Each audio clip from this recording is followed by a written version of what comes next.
Señor bendiga nuestras vidas, hermanos. Voy a invitarles, así como estamos, a orar, pidiendo a Dios su dirección para lo que hemos de estar compartiendo en esta tarde, sea de bendición a nuestras vidas. Les invito a orar.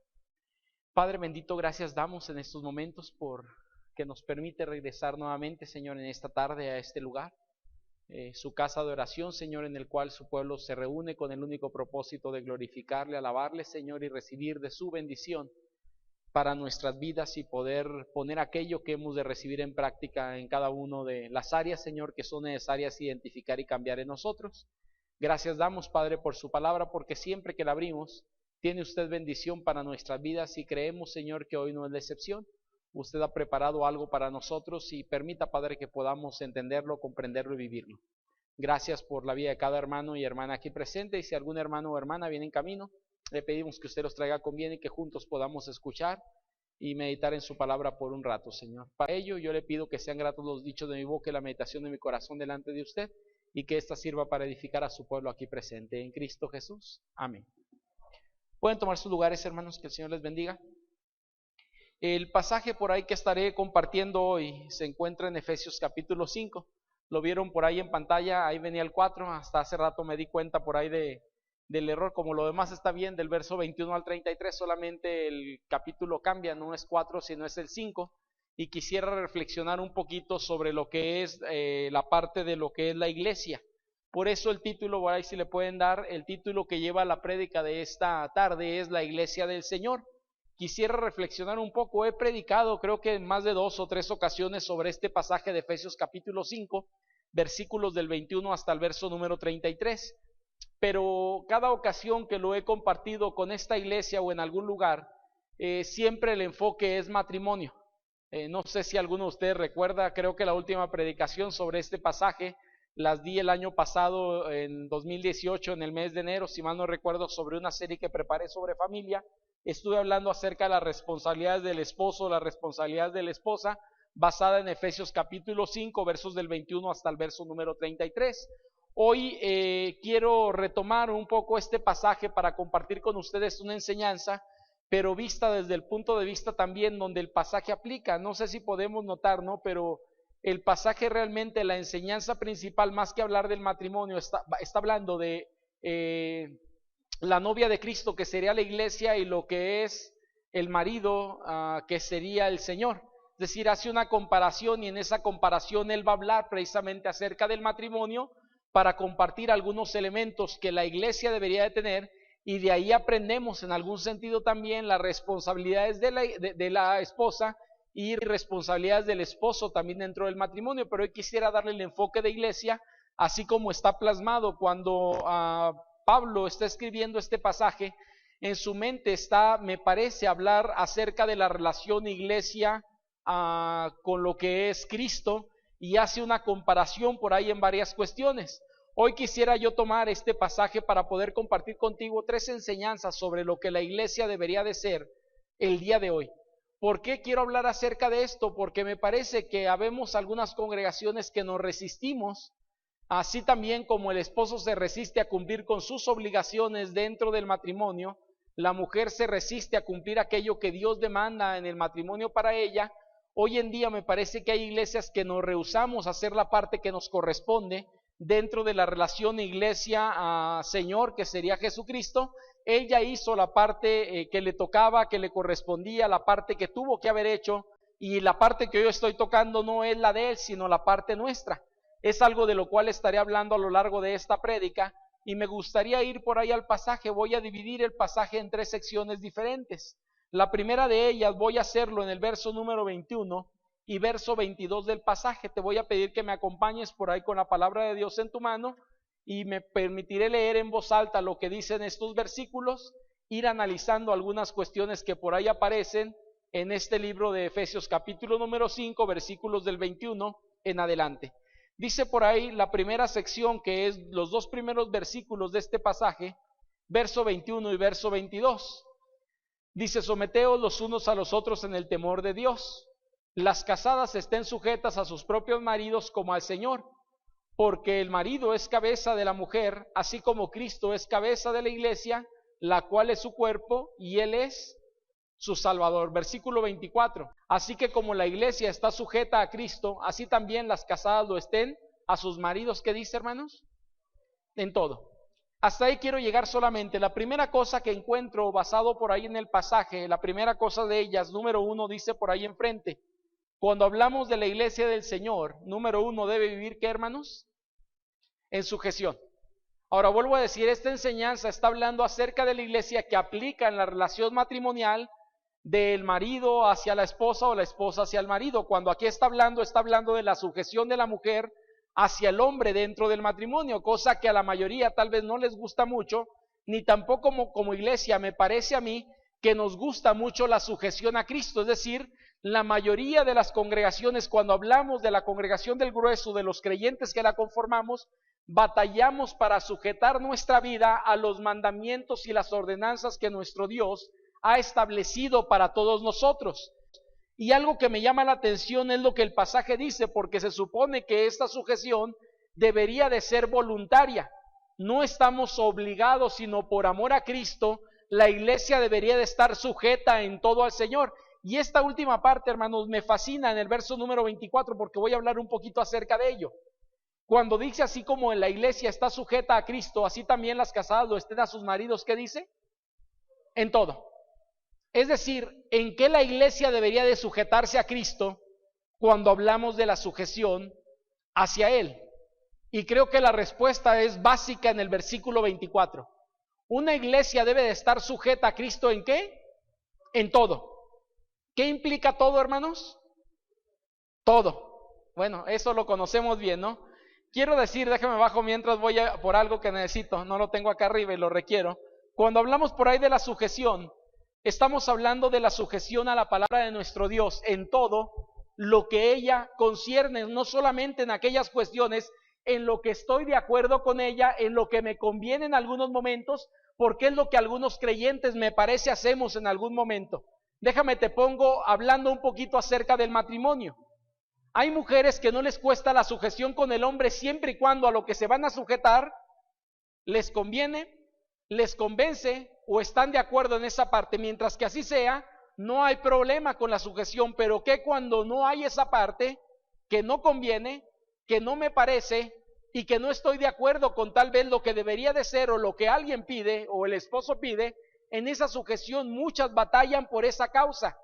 Pero según lo que encontramos en el pasaje, cuando hablamos de la iglesia debería de estar sujeta en todo al Señor. Y esto implica que Dios ha dejado su palabra desde el primer libro, que es Génesis, hasta el último libro, que es Apocalipsis, para poder vivir lo que ella contiene sin quejarme, sin molestarme y solamente haciendo todo aquello con alegría en mi corazón, porque sé que es la palabra de Dios y debería de estar entonces sujeto a todo lo que Dios quiere para mi vida.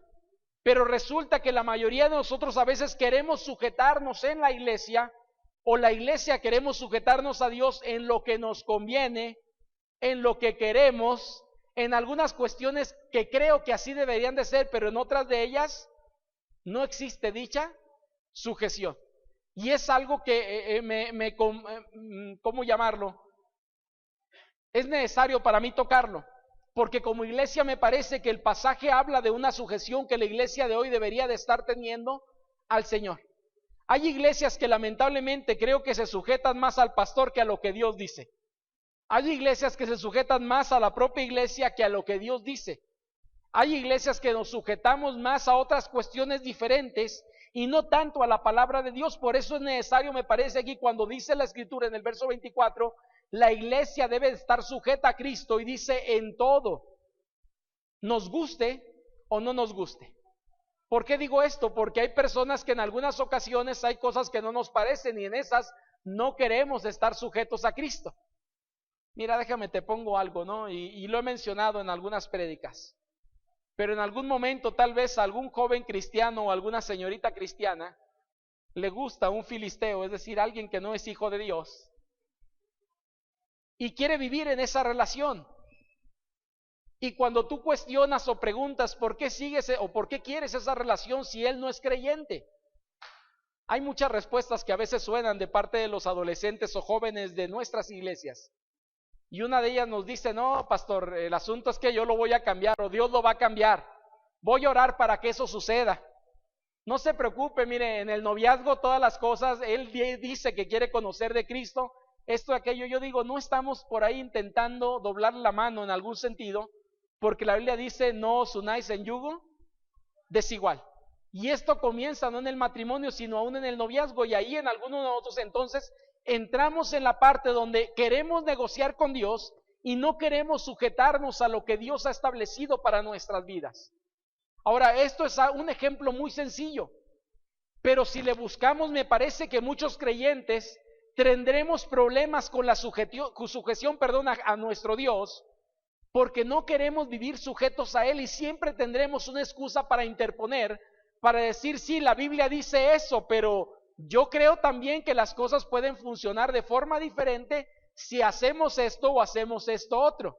¿A qué me refiero con esto? Tal vez algunas cuestiones que nosotros manejamos, como a veces que mentimos, creemos que la mentira es mala, sí, lo sabemos, sí, pero entonces ¿por qué mentimos?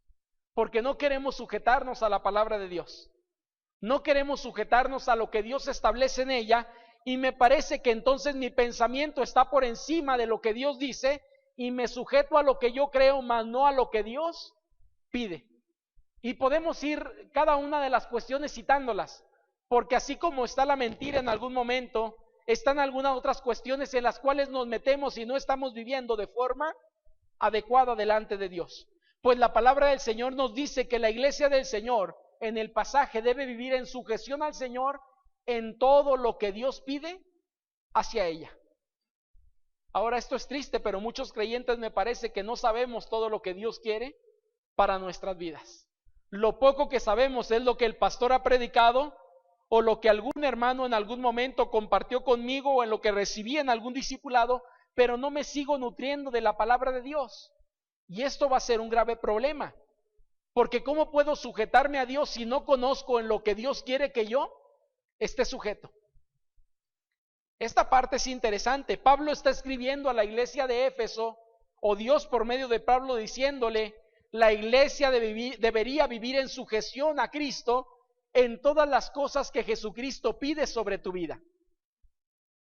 Y yo creo que esto es un desafío, hermanos, para hoy, para nuestra iglesia y para cualquier congregación, porque siempre intentamos poner nuestro pensamiento por encima del pensamiento bíblico.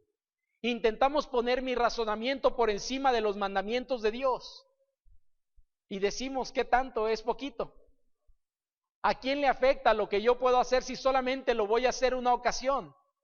Quienes pensamos así, estamos fallando de alguna forma en esa sujeción porque estamos siguiendo mi pensamiento y mi forma de raciocinio más que realmente lo que el mandamiento o lo que la Biblia expresa sobre cada área en mi vida.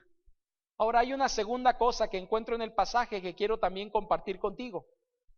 Cuando hablamos de esto, no solamente habla acerca de la sujeción, hermanos, y como les decía, no toco mucho de la esposa porque esto lo he platicado ya en anteriores ocasiones, pero la sujeción es un asunto, que toda iglesia debería de tener con el Señor, pero no queda hasta ahí.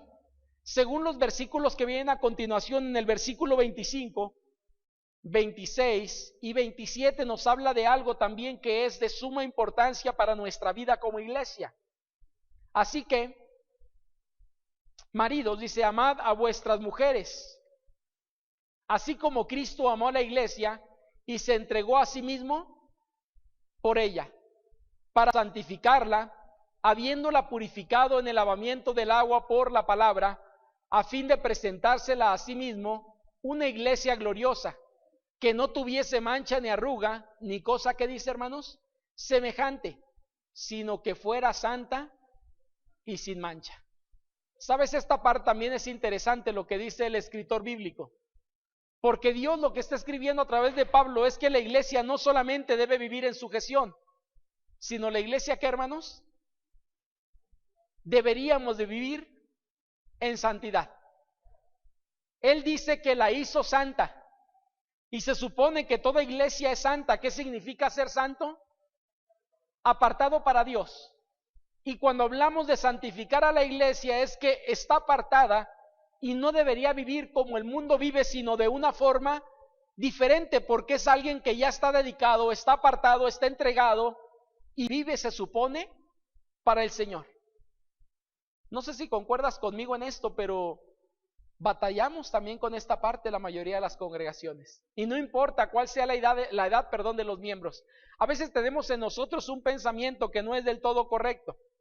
Siempre cuando hablamos de tentación, pecado y algunas cuestiones más, la mayoría de la gente pensamos que el pecado, la atracción sexual, la parte, todo lo malo, en pocas palabras, o la tentación misma y el pecado, pega más a los jóvenes de una iglesia que a los hermanos ancianos de una iglesia. No sé si has escuchado esto, pero la mayoría hasta hemos orado por ello y siempre la gente pide, hay que orar por nuestros jóvenes porque están, la tentación y el pecado está a la orden del día para ellos.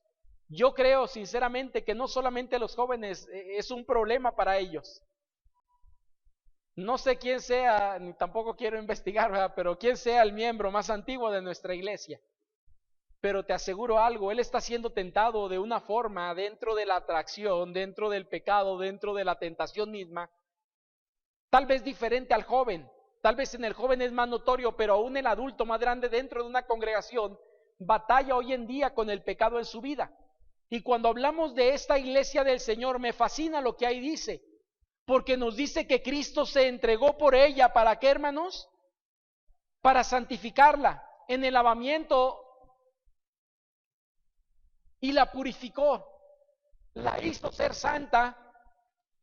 Pero no solamente la hizo, sino que Él busca que la iglesia permanezca en esa santidad. Que este es un proceso, hermanos, que todo creyente deberíamos de estar viviendo hoy en día. ¿Y qué significa el proceso de la santificación? Se supone que un creyente hoy debería de ser mejor delante de Dios que lo que fue hace algunos días atrás. Eso es la santificación. Santos ya lo somos desde el momento que hemos creído en Cristo, que Dios nos atrajo hacia Él, nos apartó para Él y nos puso en un lugar especial, porque somos dedicados solamente a Dios.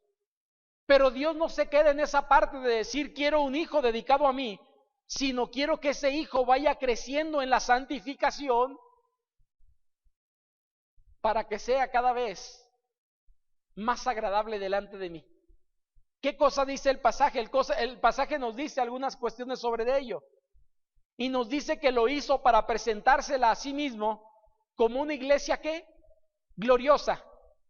Y luego nos dice que no tuviese mancha, ni arruga, ni cosa semejante, sino que fuese santa y sin mancha. Aquí creo que la forma de comprender esto tal vez es con una prenda de vestir. La mayoría tenemos alguna prenda blanca dentro de nuestra guardarropa que podemos ponernos tal vez, no sé si seguido o no tan seguido. Pero ¿por qué hablo acerca de una ropa blanca? Porque es una similitud que la Biblia encuentra, que la encontraremos en Apocalipsis. Porque la iglesia se supone, la blancura tiene que ver precisamente con la santidad, lo glorioso de ella.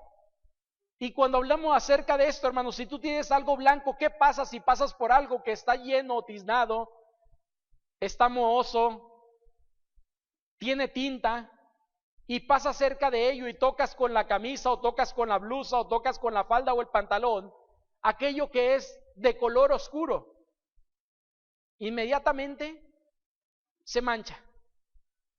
Algo que podemos notar en una prenda también, hay prendas que se les nota menos, pero las prendas blancas también, las arrugas se alcanzan a notar con mayor facilidad.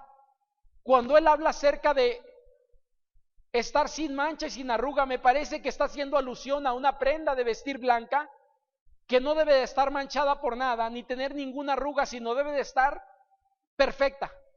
Es decir, lo más perfecta posible. Y me parece que está hablando acerca de la iglesia. ¿Quién es la iglesia? Nosotros. Yo no sé si tu vida esté marcada en este sentido. No sé si tú quieres vivir una vida así, pero somos llamados a vivir una vida así.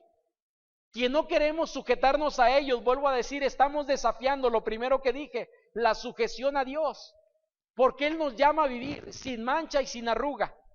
Es decir, que aquello que de alguna manera afecta nuestra vida en el sentido del pecado, no debería de estar ahí, debería de ser retirado cada vez más y más, de tal forma que mi vida pueda ser casi perfecta delante de Él. No digo perfecta porque cuando hablamos de la perfección es un término que a veces nos complica. Porque la mayoría que decimos perfecto, imaginamos a alguien que ya no falla, que ya no tiene ningún error. Y eso va a ser imposible aquí en la tierra porque habemos seres humanos y el ser humano es imperfecto por naturaleza.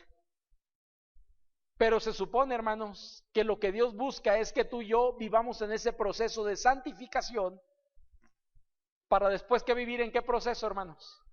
¿Qué viene después de la santificación? La glorificación. Y en esa glorificación es aquello pequeño que falta por llegar a la perfección, Él lo transforma de algo corruptible en algo incorruptible para poder presentarnos delante de Él y vivir una eternidad con Él. Pero el asunto es que algunos creyentes, me parece, o algunas congregaciones, no nos preocupa tanto esta parte del pecado, de la santidad de nuestras vidas, de la falla delante de Dios, y queremos vivir vidas conforme yo creo que puede ser. Y tristemente, hermanos, la mayoría de los creyentes en nuestras vidas no están siendo evaluadas con la Biblia misma. El parámetro que estamos poniendo no es la Biblia.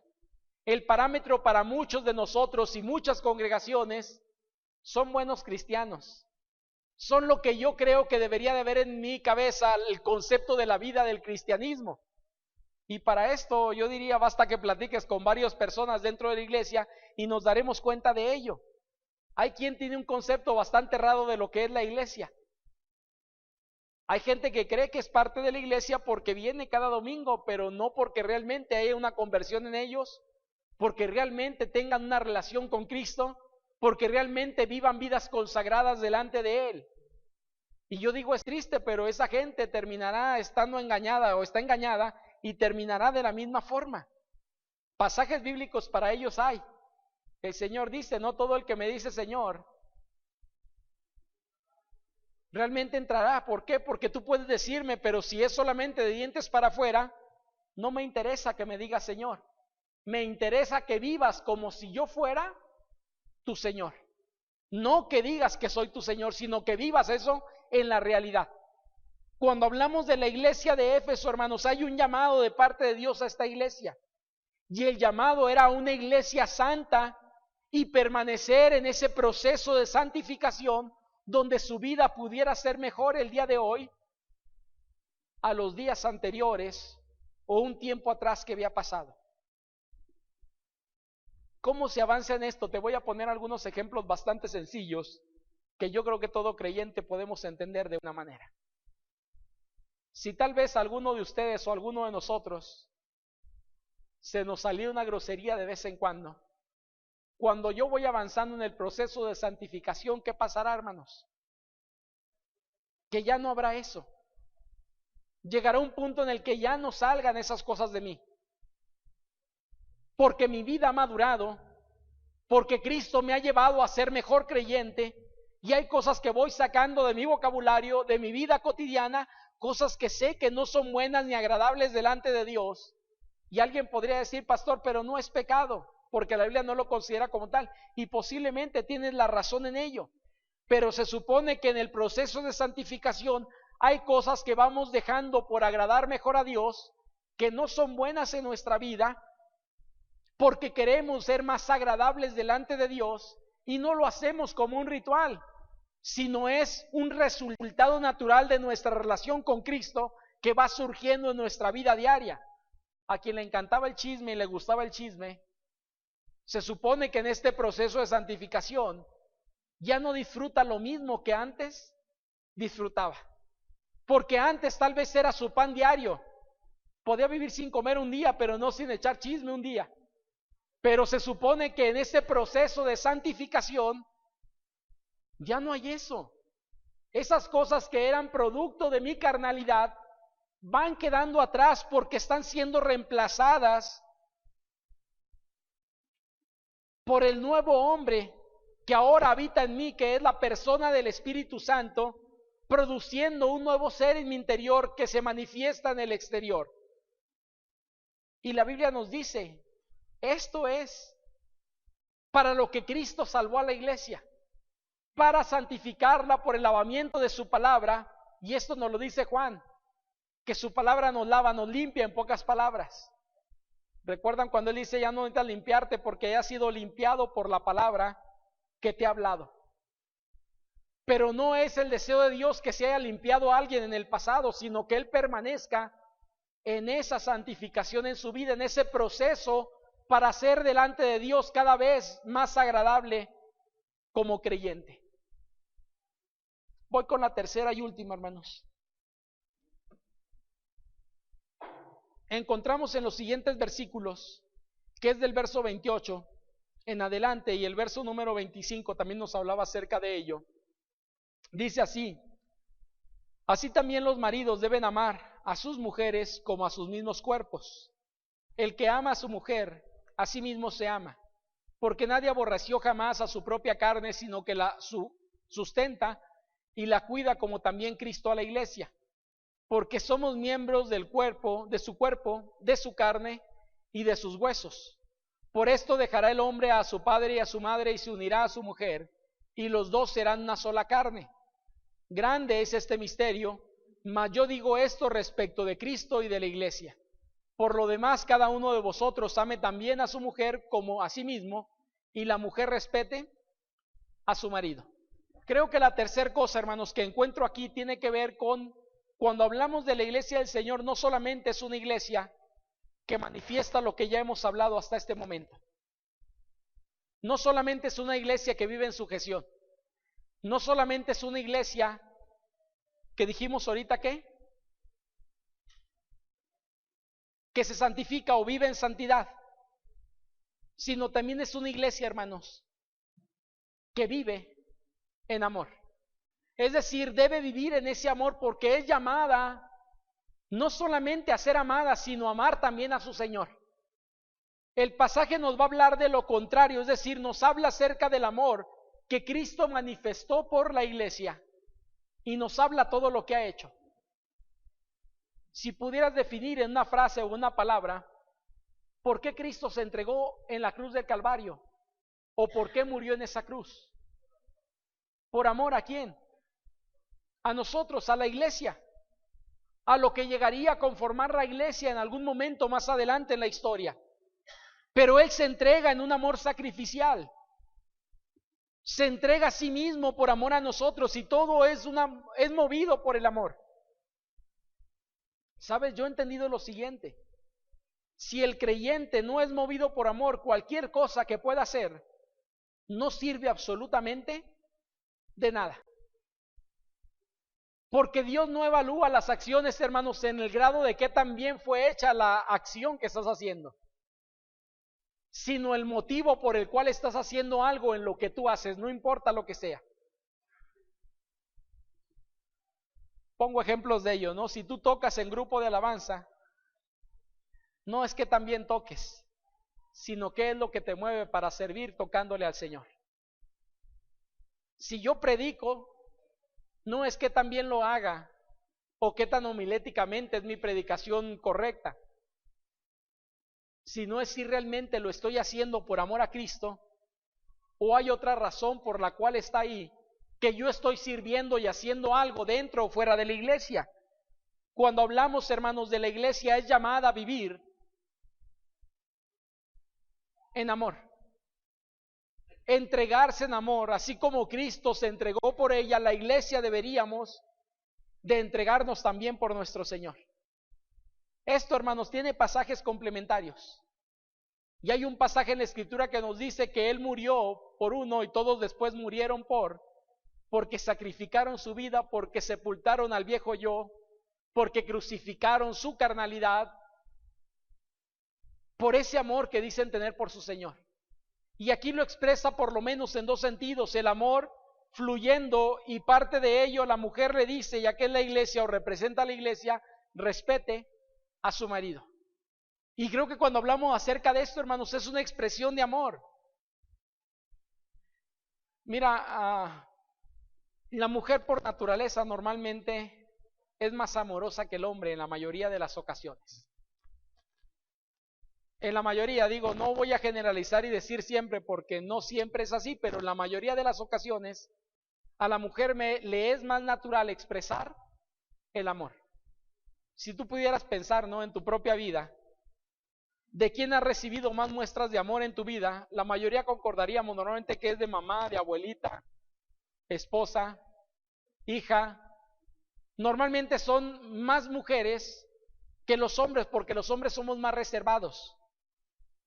Pero el hecho de que la mujer exprese cosas bonitas no necesariamente está hablando de un amor, porque dijimos, el amor la mujer lo va a expresar en otros sentidos, con la sujeción, con el respeto hacia el marido. Y entiendas, hermanos, también en la cultura en la que está metido el pasaje donde estamos.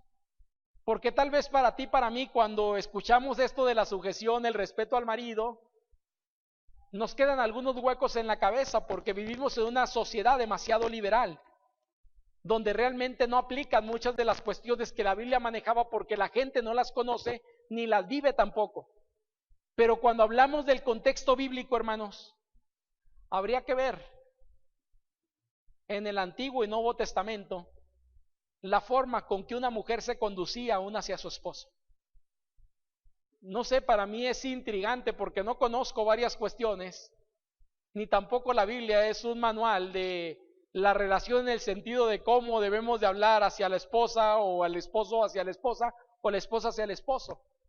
Pero cuando tú lees el Antiguo Testamento, ¿has leído cómo Sara se dirigía a Abraham como su señor, con un respeto y un amor hacia él en todos los sentidos? Y no solamente ella, si podemos evaluar la vida de Rebeca, si podemos evaluar la vida de Séfora, si podemos evaluar algunas vidas, aún la propia vida de María en el Nuevo Testamento, creo que encontraremos esto, hermanos. Vivir en ese amor representa no solamente expresiones con la boca, sino realidades en que la mujer vive como la iglesia debería de estar viviendo hacia Cristo. ¿Qué quiero decir con esto? Mira, aquí no tiene que ver qué tanto yo digo amar a Dios. Tiene que ver qué tanto demuestro amar a Dios con actos reales en mi vida. Yo puedo decir que Dios está sobre todas las cosas en mi vida. Eso yo lo puedo decir. El asunto no es lo que pueda decir, sino lo que tú puedes ver en la vida de cualquiera de nosotros. Y a veces en ese sentido hay una distancia enorme entre lo que yo digo que creo y lo que yo hago. No están aquí, están polos opuestos, a veces contrarios o totalmente opuestos de un lado hacia otro.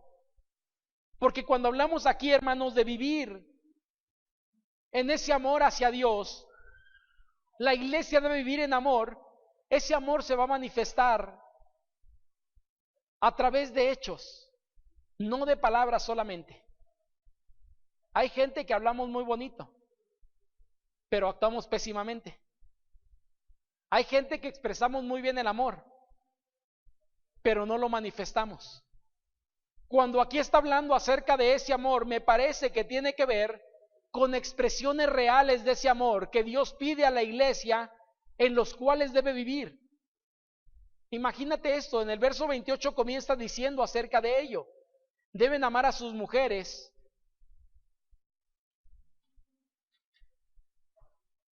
como a sus mismos cuerpos. Y luego nos dice, porque nadie aborreció jamás su propia carne, sino que la sustenta y la cuida, así como Cristo también a la iglesia. Versículo número 31, por ese amor del cual está hablando, por lo tanto, si hay ese amor, el hombre dejará a su padre y a su madre y se unirá a su mujer y serán una sola carne. Y de hecho el apóstol Pablo, hermanos, no entendía del todo el misterio que estaba compartiendo. Él dice, grande es este misterio, mas yo digo esto respecto a Cristo y la iglesia, porque me parece que es un aspecto demasiado amplio que es imposible abarcar en 11 o 12 versículos dentro de este capítulo. Pero por lo menos la esencia, me parece, ahí está, y la esencia es que la iglesia debe vivir en ese amor manifestado hacia el Señor, porque realmente la iglesia fue diseñada para expresar amor, así como Cristo expresó el amor con ella o hacia ella. Ella debería de responder en amor por lo que Cristo ya ha hecho. Juan nos habla acerca de esto. En las cartas juaninas, en la primera, segunda y tercera de Juan, nos habla acerca de ese amor. ¿Y qué nos dice? ¿Por qué amamos nosotros a Dios? Porque Él nos amó primero. Solamente estamos respondiendo a algo que Él ya hizo por nosotros. Y la iglesia, hermanos, deberíamos de vivir en ese amor. Cada creyente deberíamos de vivir en ese amor. La semana antepasada tocó por ahí los departamentos a jóvenes y puse una frase por ahí que es interesante y me ha gustado durante mucho tiempo. Una frase de San Agustín de Hipona que nos dice: ama a Dios y haz lo que quieras. Si realmente, hermanos, amamos a Dios, no podemos hacer lo que queramos. San Agustín sabía lo que estaba diciendo. Hay gente que me dice: no, pastor, esa frase es incorrecta, porque si la frase es así, entonces yo amo a Dios y puedo hacer lo que quiera. Bueno, si usted hace lo que quiere, entonces no está amando a Dios. Si usted hace lo que le da su gana, si usted hace y vive como quiere vivir, fuera de lo que Dios quiere, fuera de lo que Dios pide, llegamos a una conclusión: no hay tal amor por Dios. Es un amor más bien por mi persona, porque satisfago mis deseos. Es un amor egocéntrico por mí, porque me doy gusto a las cosas que yo quiero hacer. Porque si realmente amo a Dios, voy a agradar a Dios con todo aquello que yo haga. Esto, me parece, hermanos, tiene que ver con ese amor. Vuelvo a decir esa expresión, por eso esa frase me gusta. Ama a Dios y haz lo que quieras, es una realidad, pero si amo a Dios no puedo hacer lo que yo quiera. Siempre debo vivir bajo el parámetro que Dios me ha puesto, porque así voy a demostrar el amor. Y cuando haga lo que quiera, hermanos, lo voy a hacer gustoso, porque estoy agradando a mi Señor. No estoy obligado. Estoy llamado a vivir así, pero por el amor, así como Cristo se sacrificó también por mí. Ahora, pudiéramos hablar más cosas, hermanos, pero estos 3 puntos me parecen centrales dentro del pasaje. Si habláramos de lo que Cristo hizo por la iglesia o ha hecho por la iglesia, hay muchas cosas que decir, pero hay por lo menos 3 puntos bases dentro del pasaje. La iglesia del Señor debe vivir de 3 formas. Debe vivir en sujeción hacia Dios, debe vivir en santidad y debe vivir en amor. Una iglesia, hermanos, que manifiesta estas 3 cosas en su vida, podemos estar hablando de una iglesia realmente de Dios. Quien no manifiesta esto como iglesia, puede ser una iglesia, pero no sé si es del Señor, porque no manifiesta la esencia por lo que Cristo rescató a la iglesia misma. No representa la esencia de por qué Cristo formó a la iglesia. Es imposible que una iglesia quiera vivir fuera de la sujeción a Dios, porque entonces tal vez es un club social, pero no una iglesia. Es imposible que una iglesia quiera vivir sin santidad en su vida. Puede ser esto un club social, pero no sería una iglesia. Y la iglesia, hermanos, debe vivir también en amor. Yo te invito, querido hermano, a que vivamos estas 3 virtudes que aquí aparecen. Estas 3 cosas que aquí aparecen en el capítulo 5 de Efesios, del 21 al 33, son 3 cosas que somos llamados como iglesia a vivir. Y si somos llamados es porque podemos hacerlo, no por nuestra fuerza, sino porque el Espíritu Santo mora en nosotros y nos capacita para vivir de esta forma. No sé si habías visto el pasaje de esta forma, pero te digo, normalmente cuando yo lo había predicado en ocasiones pasadas, siempre en Efesios 5 hablaba de la relación del esposo y la esposa, pero no viendo la iglesia. Hace algunas 2 semanas que estuve leyendo este pasaje, me llamó la atención lo que encontré en él, porque la esencia del pasaje es la relación de Cristo con su iglesia. Y esto es lo que debemos de ser, hermanos, como iglesia. Oramos. Padre bendito, gracias damos, Señor, en estos momentos por esta oportunidad que nos brinda de poder meditar en su palabra. Permita que aquello que hemos escuchado, aquello que hemos comprendido, podamos vivirlo, Señor, cada día en nuestra vida. Y esta iglesia, Señor, que es la primera iglesia bautista de la ciudad de Durango, podamos ser una iglesia que vive en sujeción, una iglesia que vive en santidad y una iglesia, Señor, que vive en amor. Y creemos, Señor, que si esto lo manifestamos, seremos realmente una iglesia agradable delante de usted. Y pedimos, Padre, que nos ayude para ser una iglesia que le glorifique siempre. En Cristo Jesús nos ponemos en sus manos. Amén. Que el Señor les bendiga, hermanos.